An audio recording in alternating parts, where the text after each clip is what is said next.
this craft. Okay, so this is the first course of March on Harrisburg's lobbying course, and here we go. Who we are. We are nonpartisan, statewide, volunteer-driven. We are an anti-corruption, pro-democracy group. That is who March on Harrisburg is. These are some things we've done, and welcome Mackenzie, welcome Cameron, welcome Joan, welcome everybody. Some things we've done, we've marched 298 miles, 4 long distance marches, twice from Philly to Harrisburg, once from York, once from Lancaster. We've lobbied our 253 state legislators many, many, many, many times over into the thousands of meetings. We've conducted over 35 nonviolent direct actions, and we have helped grow the democracy movement across Pennsylvania.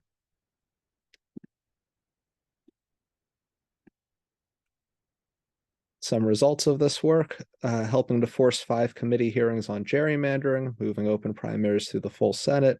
We helped pass Act 77, which brought vote by mail to Pennsylvania and cut the registration deadline in half. That was a fun lobbying experience at the end of that process. And we've moved the gift ban bill out of committee twice. The gift ban, well, we'll talk more about that. Yeah. Oh God, this slide. So this is the slide where this is the credibility building slide. God, the slide is frames it in such a negative. I'm gonna have to speak to the positive too. This is just a cartoon here. Your boos mean nothing. I've seen what makes you cheer.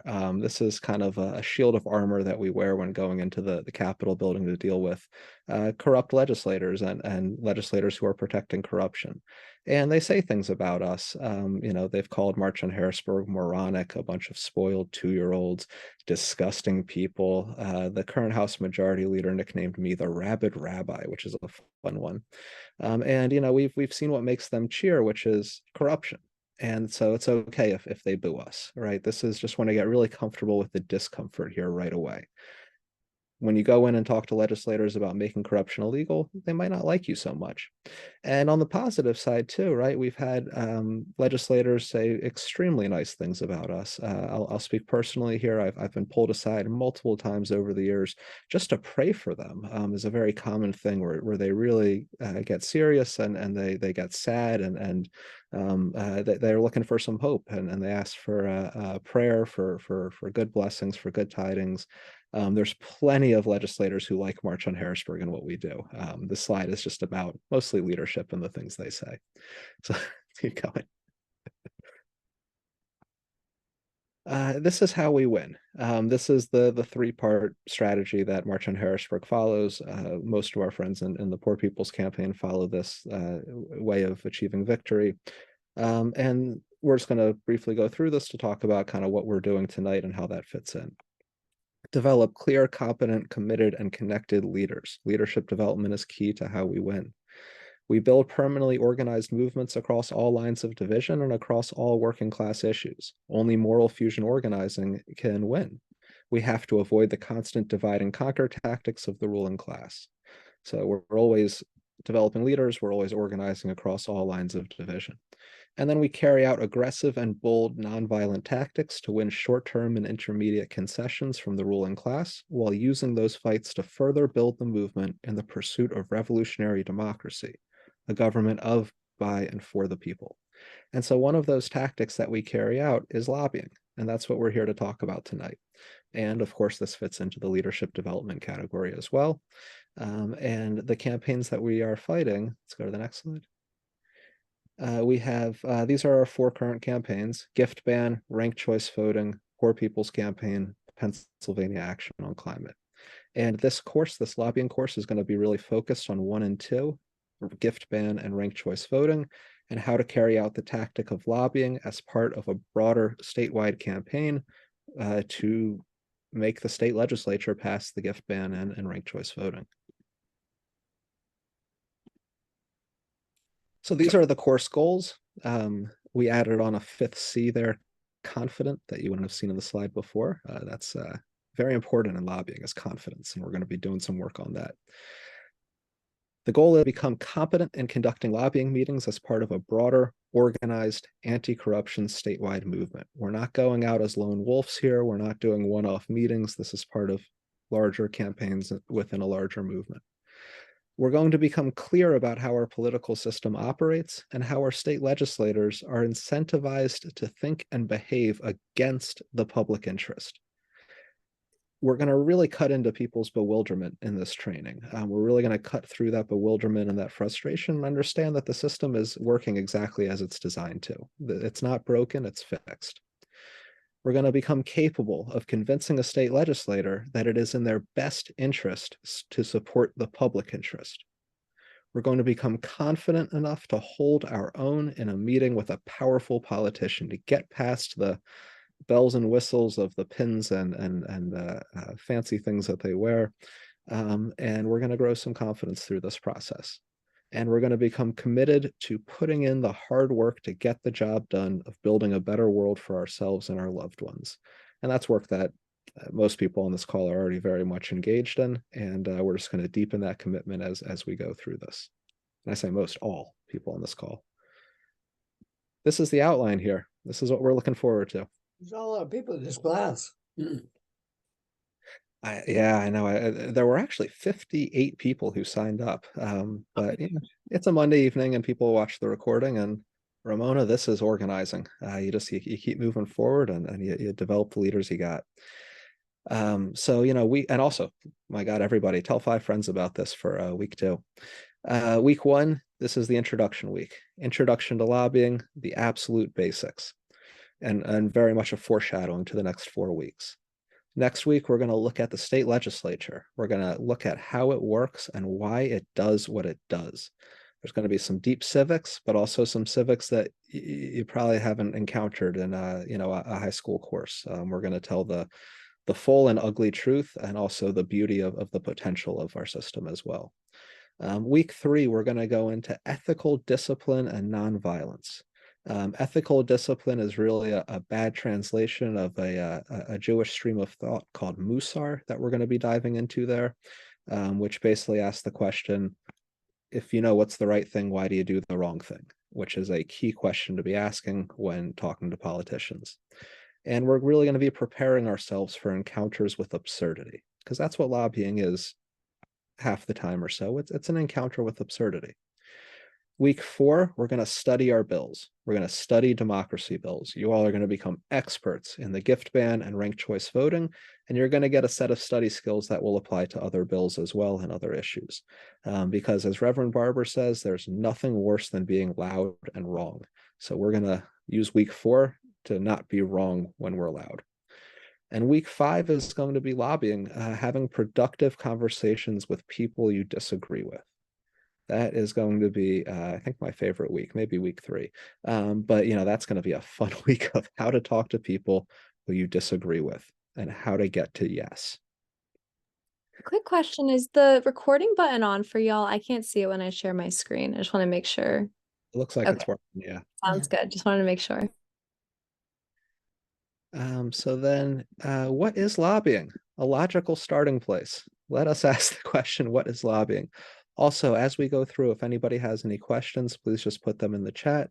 And I'll just pause here, actually. Any questions about just the course outline and the goals and what we're here to do? Okay. What is lobbying? Good place to start. Lobbying, it's pretty simple here. Lobbyists are just people who meet with public officials and educate and persuade them into supporting their policies. That's what a lobbyist is. The meaning of the word lobbyist comes from people who hang out in the lobby. That's where you interact with powerful people as they go from one place to another. So people who hang out in the lobby to get a quick word in with a public official became known as lobbyists. And as somebody personally who meets and talks with public officials and tries to educate and persuade them into supporting our policies, I am technically a lobbyist. And because more than $3,000 in a single quarter has gone to me in March on Harrisburg salary, I am a registered lobbyist by law in the Commonwealth of Pennsylvania. Anybody who lobbies for more than $3,000 worth per quarter, or I think it's like 120 hours or something, don't quote me on that, you need to register. So hopefully many people in this course will have to register in the Commonwealth of Pennsylvania. And there are not many lobbyists who are there fighting for the issues that we're talking about tonight. When we talk about lobbying, we do not think about lobbying to make corruption illegal, right? We think about this other definition of lobbying, this other type of lobbying. We call ourselves in March on Harrisburg community-powered lobbyists, as opposed to the other type of lobbyists, corporate-funded lobbying that most people think of. And lobbyists, by and large, are known, and correct me if I'm wrong here, in the popular imagination, as corruption, as a source of corruption, a source of bribery, practitioners of bribery and misinformation. And that's their reputation. I think everybody on this call came to this call with that knowledge. And it's a well-earned reputation, and they know it. Most lobbying is the act of trading money for power. That's what most lobbyists are there to do. They're there to trade money for power. Private money for public power. Money from Comcast for public laws that allow Comcast to exist as a monopoly and everything else that Comcast gets. Right? And Armando, it's not bad to have that negative association, because it's true. 90% of the time or more, that is who's lobbying. It's the corporate funded lobbyists. And that type of lobbying we're going to talk a little bit about. It's pretty well defined here in Pennsylvania state law. Does anybody want to come off mute and read section 3 there that's highlighted? This is the legal definition of lobbying in Pennsylvania.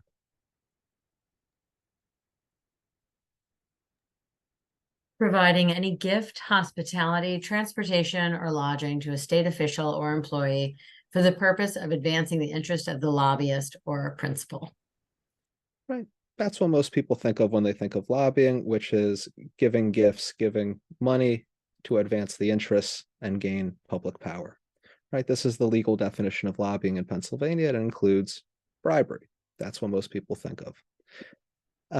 And let's go to the next slide. We're going to go more into these in week 2, but very quickly. There are 5 main ways that money is traded for power in Harrisburg. And we're talking about our state legislature specifically, but this of course rhymes with Congress, with the US Supreme Court, with Philadelphia City Council, and so on. The 5 main ways are gifts, campaign contributions, the revolving door, side jobs, and dark money. And we're going to go into all of these in more detail next week in week 2. But when we lobby as March on Harrisburg, as community-powered lobbyists, we are not armed with bribes. We cannot take legislators to the Super Bowl or the Penn State game, which is where a bunch of them were this past weekend. We cannot fund a political campaign. We cannot offer anybody a high-paying side job or a future job. And we cannot threaten anyone with a well-funded primary challenger backed by dark money. We do not wield these weapons. We do not have these tools in our toolkit. We have people power. We have the power of nonviolence. And when we lobby, we are building that people power necessary to make this bribery illegal, to make it illegal to trade money for power. That's what we're after, making it illegal to trade money for power, which is what most lobbyists are doing.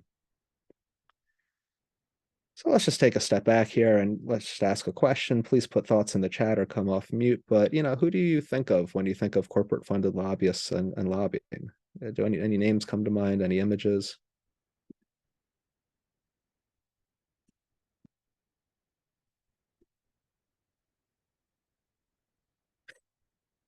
Andre, I thought you were saying yes, but no, Yass, Jeff Yass, richest man in the state. He is a billionaire who funds many firms. Pharma is a powerful entity in Harrisburg and everywhere. The RA, manufacturing, absolutely. A quick pharma story, if I may. Corporate America, big oil, absolutely. Big Pharma had on lock the committee chair for the committee where cannabis bills were going, medical marijuana bills going. This was about 9 years ago, I think, is when we got medical in Pennsylvania. And they had the House committee chair on lockdown. Specifically, AstraZeneca was one of his biggest funders. He was not going to budge. He wasn't going to do anything that they didn't want him to do. And so what happened was a bunch of parents of sick children wheeled their kids into his office, and that is an intense form of lobbying, and made him cry. And they made everybody else cry in the building, and they made them feel something. And this legislator still would not budge, this committee chair. But all the other legislators bypassed him, and they pulled a maneuver that it's the last time in living memory that it's been successful, called a discharge petition. And they got medical marijuana through by bypassing a very corrupt committee chair, all through good direct action and good lobbying, which is what those advocates were doing. They made them feel something. And we're going to talk a lot about feeling something as we go, because that's the key. So, who lobbies? Everybody that you all put in here. Absolutely, that's who's in the building. Manufacturing's huge. Rachel, unions are absolutely huge in this, sometimes for good, sometimes not for good. They're varied. Yeah, but these are some parking spots I just wanted to show you of some folks who lobby. These are the parking spots at the parking garage next to the state capitol, across the street from it. The Spring Street garage, for those who are interested. And Ridge Policy Group, that's former Governor Tom Ridge. That's his lobbying firm. They do work. I was about to say they do good work. They do work. In the middle there is PMA. That's the Pennsylvania Manufacturers Association. Rachel, you talked about manufacturing. Absolutely. Sharon, you mentioned big oil. PMA also does fossil fuels. That's what they do. And on the right there, Comcast, right? They're one of the biggest players in Pennsylvania. I know where I live in Philly, it's basically Comcast or nobody. They get to exist as a monopoly and avoid taxes. It's really a stunning arrangement they have with our legislature. And lobbyists often work in lobbying firms. Corporate lobbyists tend to work in firms. This is the #1 lobbying firm, according to city and state PA's most recent rankings of the top 50 lobbying firms in Harrisburg: Buchanan, Ingersoll, and Rooney. And we're just using them as an example to show you what a lobbying firm looks like. And to give you a little bit more of the jargon here, and there's no quiz, by the way, on any of this, so please don't worry if you miss any of these words. But a lobbyist is somebody who often works in a lobbying firm, talks to public officials, gets paid to do it, or just volunteers so much that they have to register. And there's another word called principal, and the principal is the person who pays the lobbyist. The principal is the person who pays the lobbyist, and oftentimes they're paying a lobbying firm, which then pays a whole bunch of lobbyists. But the principal is the one who pays the lobbying firm or the lobbyist. And on the next slide here, we're going to see the list of principals of Buchanan, Ingersoll, and Rooney, the #1 lobbying firm in Harrisburg. Anybody want to zoom in on that and just read some of these off, see if you recognize any names? Comcast. There's Comcast. Bayer. Bayer, that's a big one. They own Monsanto now. Anybody else? What do you see here? Coke companies. Koch brothers, there they are. Fossil fuels, manufacturing. They have a wide portfolio. Chamber of Commerce. Chamber of Commerce, that's basically just a collection of every big business interest in a certain area. Dominion voting systems. Right? Voting machines lobby. Those things are expensive, and those contracts are big, and they do not take those lightly. My God, they flew 3 city commissioners from Philadelphia out to Iowa for a state fair a couple of years ago. People lobby for those. They cost money. Anyone see anything that surprises them on here? St. Vincent College. Hey, what's a college doing there? Anyone else? What else do you see? Some school districts. Yeah, you got some school districts. Some And other hospitals. not-for-profits. Hospitals, museums, nonprofits. Pittsburgh Steelers. The Pittsburgh Steelers, they need a lobbyist. Can only imagine what they lobby for. Right? Lots of museums, nonprofits, right? Because lobbyists are mercenaries. They are hired guns. They are warriors whose arena is the laws. They are lawyers. That's what a lobbyist is. 9 times out of 10, they're a professional lawyer. And Aren't so some of these lobbying for good things, though, the hospitals? right? Because anybody who has business before the state will often hire a lobbyist. And these are the people who do it. They're mercenaries. They go to whoever pays them. And so the Pittsburgh Foundation pays them because the Pittsburgh Foundation has business before the state. I can't imagine what it is, but they do. So do the Steelers, so do these hospitals, so do these school boards and school districts, right? Lobbyists are people who you pay money to send into the arena that is the legislature, and they fight on behalf of whoever pays them, and they fight to win. And they are there to make a case on behalf of their client. And in the case of Buchanan, Ingersoll Rooney, and many other corporate-funded lobbying firms, they're armed with bribes and well-funded misinformation. And just imagine this in another setting for a minute. Could you imagine being in a courtroom setting and one defense attorney walks up to the judge and winks at them and says, hey, wasn't it so great hanging out on that yacht at that fancy, expensive vacation? And, they have a good time and they joke about it, right? If you're the other lawyer or, the other person in the courtroom, this is wrong. This is very wrong to be able to be armed with bribes. But actually, that's not hard to imagine because that's the U.S. Supreme Court, as we've seen with Clarence Thomas and several others. That is actually how it works. But yeah, so lobbying firms will often have a couple good things on their client list, which helps them feel better in the same way that philanthropy helps billionaires feel better about the damage they do to get those billions of dollars. So who are they? Who are lobbyists? Lobbyists are themselves often former legislators, former staffers. They've been inside the system. They know it really well. They have connections from their time in office or their time working as a staffer, and they know how to get things done. They are very good at trading. What they'll do when they spin through the revolving door, which is the term for when you go from being in public service to working for a lobbying firm. What they'll do is they're trading in their public power for a good amount of private money. That's what the revolving door is. And a few just examples from the last couple of years here. Our last governor, his chief of staff left to lobby for Amazon, and he actually just started his own lobbying firm recently. Our former acting health secretary is the number 4 lobbyist in the state, according to city and state PA's power rankings, working with the University of Pittsburgh Medical Center, which is shutting down hospitals across the state to build for-profit condos. What a scam.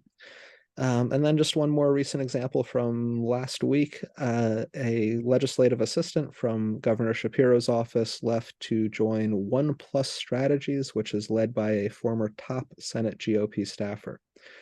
So it's very bipartisan. These firms have Democrats and Republicans in them almost always, and doesn't matter who's in power, they're there. They're doing their thing. And so let's look at how they lobby. So how exactly do they lobby, right? And by the way, we're studying them so we can hone our craft and understand the arena we're walking into here. I forgot that preface. But here's just a few ways that they lobby. They swarm legislators with bribes and well-polished misinformation. Legislators don't just meet with them inside of the Capitol building in their offices or even in the hallways and the lobbies. They mingle a lot outside of the building. They mingle through gifts, going to sports games, concerts, meals, vacations, and also through frequent campaign fundraisers.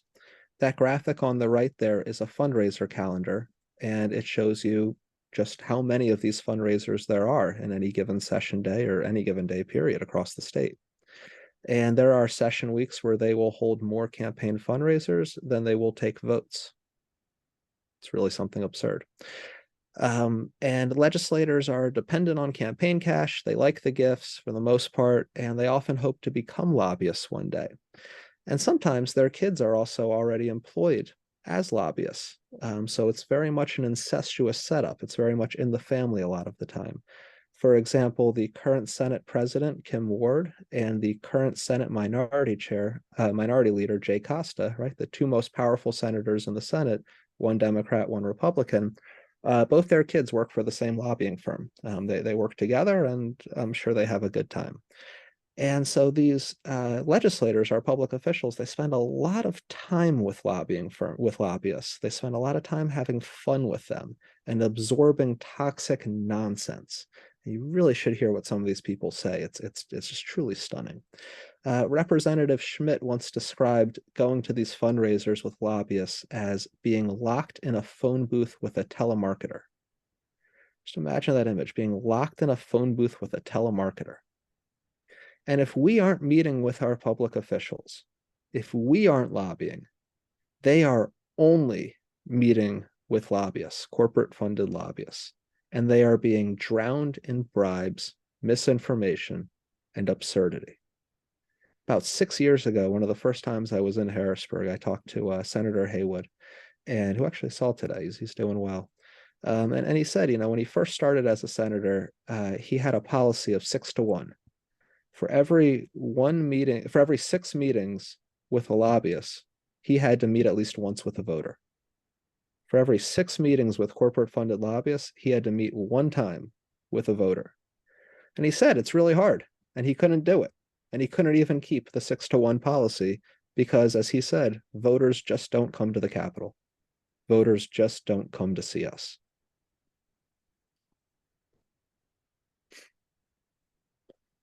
We talk with them about corruption and democracy issues in a big and sustained way.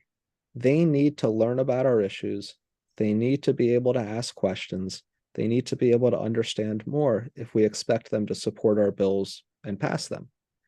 And if we don't talk to them, who will? Corporate funded lobbyists. Comcast is talking to them, right? That's who's talking to them. Representative Mert, who's no longer there, he once pulled me aside in the hallway and he cried out. I mean, he was really upset. And he said, who here is working for the homeless person? Who is here lobbying for the single mother? Who is here lobbying for the disabled veteran? People who need help? Nobody. If we're not talking to them, this is who is talking to them. This is what the table looks like. And as the saying goes, if you don't have a seat at the table, you are probably on the menu. And we are on the menu, and that causes massive suffering. And so we're here to make sure that all the seats at the table belong to the public good and not the private profiteers. We're here to claim the table and build a government of, by, for the people, and not of, by, for corporate special interests. Pause here for a second and just ask any questions, any thoughts so far. How are people doing?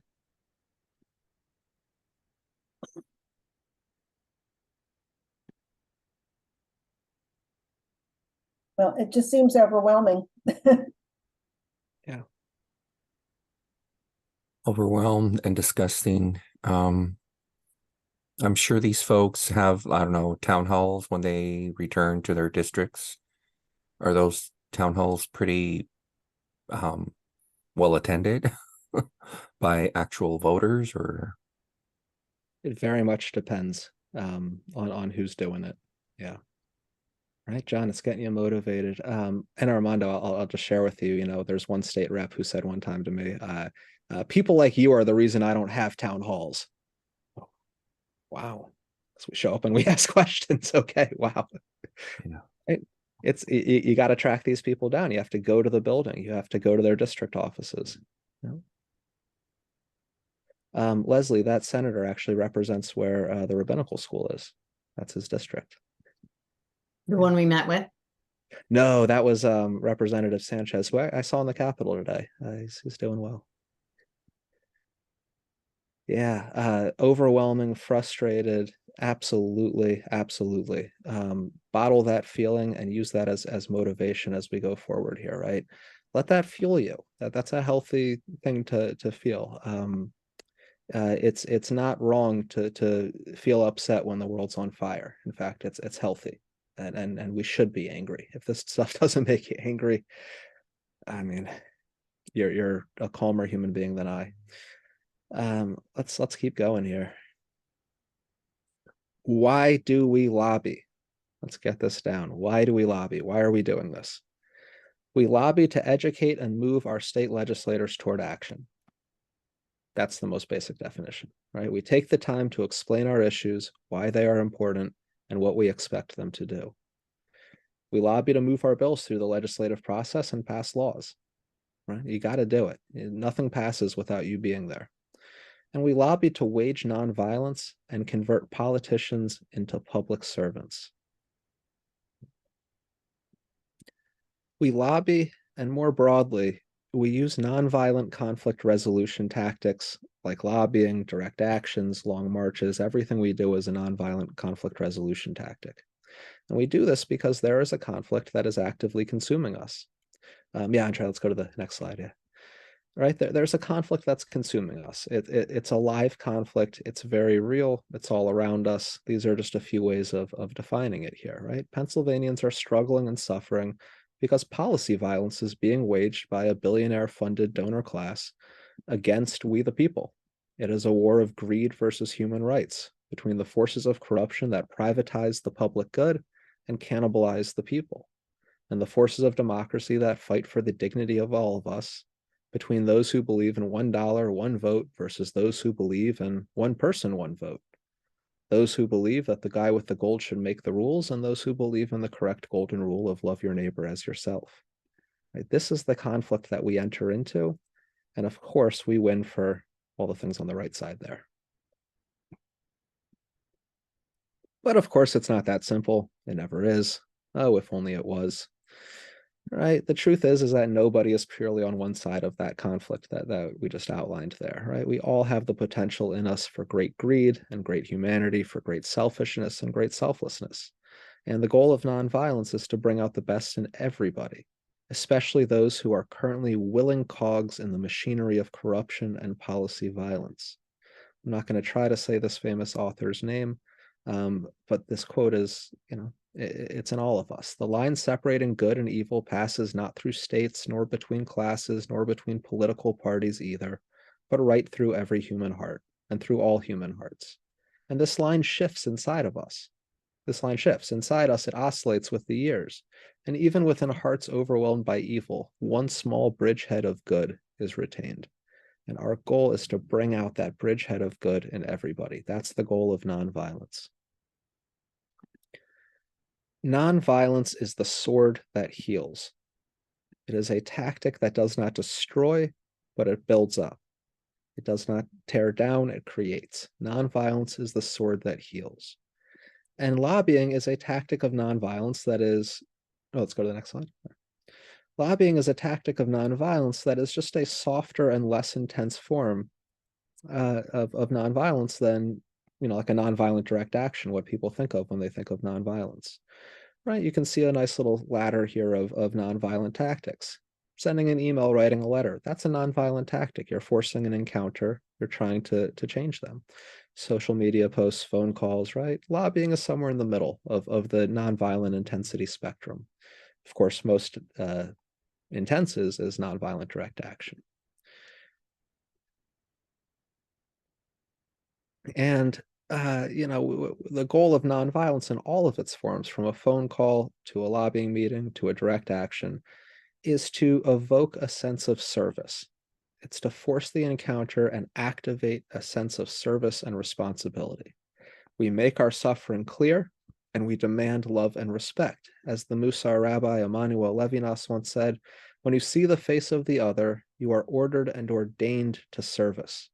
We are the other, showing our face, demanding and ordering and ordaining them to a sense of service and responsibility and love.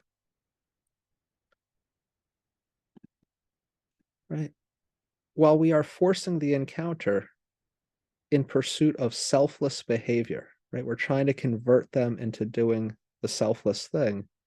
We also make it clear to their selfish senses of greed and ambition that we are a nonviolent threat to be dealt with wisely. We're going to cover in week 2 a couple stories of folks who we converted, but some others have just retired or otherwise gotten out of the way, and that's okay. You're not going to get through to everybody. As Gandhi wrote, nonviolence arms people with power not to seize power, but to convert the usurper to their own view, till at last the usurper retires or sheds the vices of the usurper and becomes a mere instrument of service to those whom he has wronged. Right? Not every corrupt legislator is going to have a conversion moment and do the right thing. Some are just going to get out of the way, and that's okay. We'll cover them too in week 2. But the goal, the primary goal, is that selfless behavior, converting them to a sense of selflessness, to a pro-social, pro-democracy perspective. And conversion, as Gandhi wrote, is the process by which an opponent comes around to embrace your objectives. It's really that simple. You're trying to convince somebody to do the right thing, right? We're there to convince them to do the right thing. As Reverend William Barber says, we must name the truth in the face of the powers, not just name it in comfortable conferences, not just name it where people agree with us, but we must stare in the face of the power and name it, not for the powers to be destroyed, but for the powers to be transformed and redeemed. Right? Our goal is transformation, it's conversion, it's redemption. But, as we're going to see on the next slide here, right, that's the primary goal, selfless pro-democracy behavior. Because our politicians live in an absurd and selfish reality that creates indifference and suffering for us all. And when we force the encounter with them, we pierce that bubble of indifference, we get a response of service. That's the primary goal, selfless pro-democracy behavior. The secondary side effect, the secondary goal, is selfish behavior. Convincing them that acting selflessly is the best selfish move that they can make. So when we lobby, we go in with the true, pure goal of nonviolence, selfless redemption. And what we often end up with is, okay, I'll do the right thing not because I believe in it, but because I know it's the right thing for me to do in a selfish way. And that's okay. And we're going to really dive into that in week 3. Oh, I'm excited for some good Musar. It's going to be a good time. But let's take a step back here and just get back to the commitment piece of it. Why are we talking to these people? You have to. It's hard. It's really hard. And we're going to lean into that, in a couple of weeks and really kind of sort through this. But it's really hard to talk to them. Not going to sugarcoat it. Not going to lie here. It's hard, but we have to. They're important. They're our neighbor. They're not going anywhere. Nobody's moving away. We have to love our neighbors. We have to be peacekeepers and peacemakers. We have to talk to them. There's a Palestinian peace activist, a practitioner of nonviolence in the West Bank, a couple minutes south of Jerusalem, named Ali Abu Awad, and he says very bluntly, you don't make peace with your friends, you make peace with your enemies. Right? That's who you have to go talk to. It's easy to sit in an echo chamber where people agree with you. It's easy to talk to a whole bunch of people who don't have the power of public policy at their disposal. But we have to go talk to them. We have to go talk to them. It can be hard to enter their arena, the Capitol, where everything is covered in marble and gold. They wear these fancy clothes. They speak a really particular hyper-political language with its own vocabulary. They have these complicated processes and bureaucracy setups.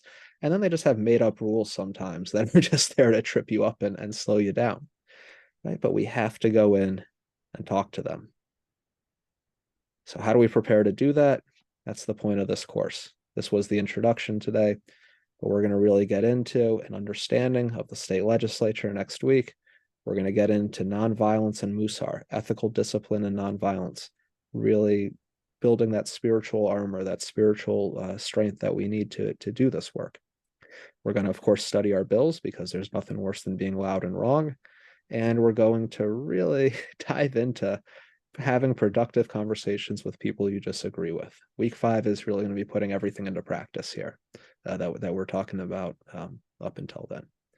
So today was really just the introduction course. And now we get to dive in and really explore what we touched on tonight and go through the rest of this. And now what we're going to do is ask a reflective question. And I want everyone to read this one. And then, Andrea, I'm going to read the second question too, but then we're going to focus on the first one for a second. So the first one is, when you think of lobbying, what scares you? What worries you? What keeps you from wanting to do it? What does your inner voice say to convince you not to lobby, to stay home and not engage? This is in lobbying, in sermon giving, and a lot of things. You start with a nightmare and move into the dream. You have to face the pain and then move into the hope. So this first question is going to be the pain, and I really want people to sit with it. But just to show you question number 2, we are going to bring this back up. It's going to get hopeful. What excites you? What is driving you to do this? Who are you fighting for? Why are you fighting? We're going to focus on that positive in the second question, but let's go back to the first. And I really want you all to sit with this. I really want you all to confront your fears here. And let's do it in a safe way. Please take out a notebook, open up a Google Doc, something to write on, something to write with, digital, paper.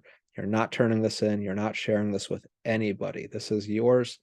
Please, we're just going to take 5 minutes. Go camera off if you want to. And we'll come back in 5 minutes here and just take your time and think about this question. Sit with it.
Welcome back, everybody.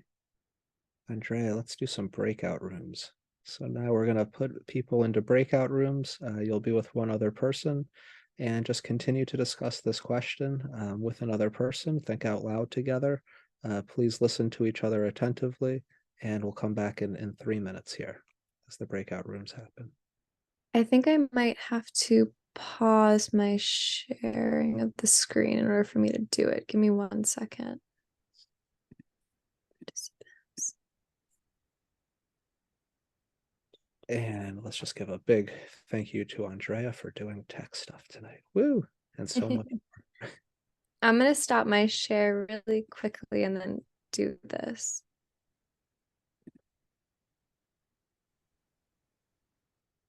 Okay. Yes. How many of us are there total? 18.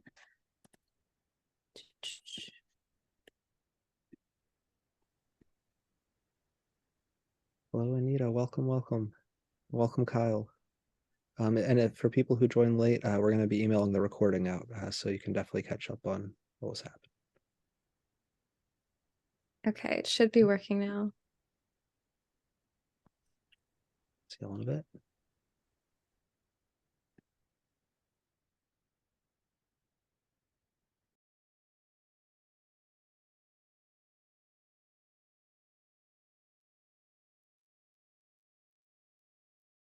Okay, we're back here.